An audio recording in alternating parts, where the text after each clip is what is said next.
Welcome to The Explainer. We're about to dive into something really fascinating. The idea that a philosopher from way back in the 18th century might actually hold the key to fixing one of the biggest headaches in modern AI. Yeah, I know. It sounds a little out there, right? But stick with me. There's this new research paper that argues the philosopher Immanuel Kant gives us this powerful new lens to understand AI hallucination, and it completely reframes the problem. It's not just a simple bug, it's something way, way deeper. Okay, so most of us think about AI hallucinations as the model just, making stuff up, random errors. But what if that's not the whole story? This paper suggests we should see it more like a symptom of a really fragile or ill-conditioned reasoning process, where tiny little disturbances can lead to these wildly confident but totally wrong conclusions. So, to really get this, we've got to travel back in time and look at how Immanuel Kant described the human mind. Now, obviously, he wasn't thinking about computers. But here's the crazy part.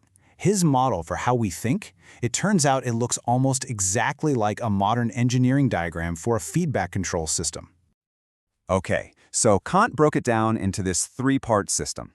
First, you've got sensibility. That's just your senses, pulling in all the raw data from the world. Then there's understanding, which is the part of your mind that takes all that raw data and sorts it into concepts. That's a chair, that's a tree. But here's the real kicker, the crucial third piece, reason. Its entire job is to be the adult in the room, constantly checking in on the understanding, making sure it's staying coherent and grounded in reality. And this is where it all clicks into place. Look at this comparison. Kant's model is basically, structurally, the exact same thing as a feedback loop from engineering. A perfect example is the thermostat in your house. It gets input, that's sensibility. It compares that to its internal setting, that's understanding. And then it kicks on the heat or AC to adjust things, and that's reason. It's a constant, self-correcting cycle. But, and this is a huge but, the paper argues this isn't just a cute analogy. No way! They're saying it's a mathematically explicit reconstruction. In other words, Kant, without even having the math for it, was describing the absolute fundamental conditions needed for any system, whether it's a human brain or an AI, to maintain stable, reliable thought. That's a huge claim. All right, so if this is a stable system, what happens when it's pushed to the edge? What happens when that feedback loop starts to break down? Well, this is exactly where Kant's philosophy slams right back into the problem of AI hallucination. And wouldn't you know it, Kant actually had a name for this specific kind of failure. He called it a transcendental illusion. It's what happens when your reason just goes off the rails, generating these super confident but totally baseless conclusions. In engineering terms, that's an unstable feedback loop. In an AI, yep, that's what we call a hallucination. It's the same failure mode, described three different ways. Okay, so this is all great philosophy, but how do you make it useful? Well, the researchers actually built a tool based on this idea. They created a new metric called H-risk, and you can think of it like an early warning system for AI. It's designed to measure the internal fragility of the AI's reasoning before it starts spitting out hallucinations. So what's under the hood of this H-risk score? It's basically a cocktail of 4 key warning signs. It's like a stress test for an AI's thinking process. It's asking questions like, how close is this thing to just tipping over into chaos? How sensitive is it to tiny little mistakes? Are small errors starting to snowball into big ones?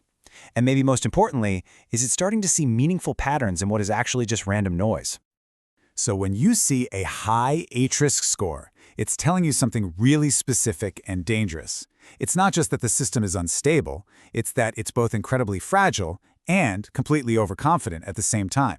And that's the perfect storm, right? Those are the exact conditions you need to get one of Kant's transcendental illusions, or, in our terms, a full-blown AI hallucination.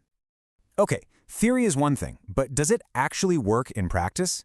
Let's take a look at how this whole idea holds up when they put it to the test. First, in a simple computer simulation built to act just like this feedback loop.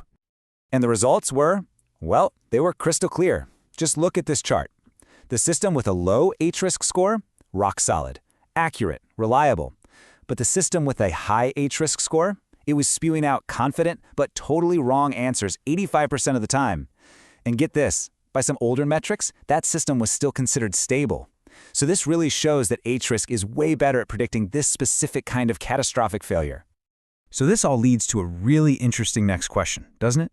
If the problem is a wonky feedback loop, could we, fix it? Could we give an AI the ability to critique itself? Basically install a software version of Kant's reason to keep itself in check. So they tried it. They tested this on actual large language models, and the results were not what you'd expect at all. Just look at this table. The Breyer score there, that's a measure of how good the model is at predicting probabilities. Lower is better. When they told the models to critique their own answers, both the Breyer score and the hallucination rate shot up. So get this. Asking the model to think twice actually made it worse at telling if it was right or wrong. Apparently, there's a name for this. It's called the over-reflection effect. It's basically when thinking too much about something makes you worse at it. The very act of self-critique seemed to break the link between the model's confidence and what was actually true. It's a fascinating digital example of what Kant was talking about, how reason, when it gets too caught up in itself, can end up undermining its own stability. Okay, so let's zoom out. What's the big takeaway here? Why does any of this matter for the future of building AI systems that are actually safe and reliable? What's the point of bringing philosophy into this?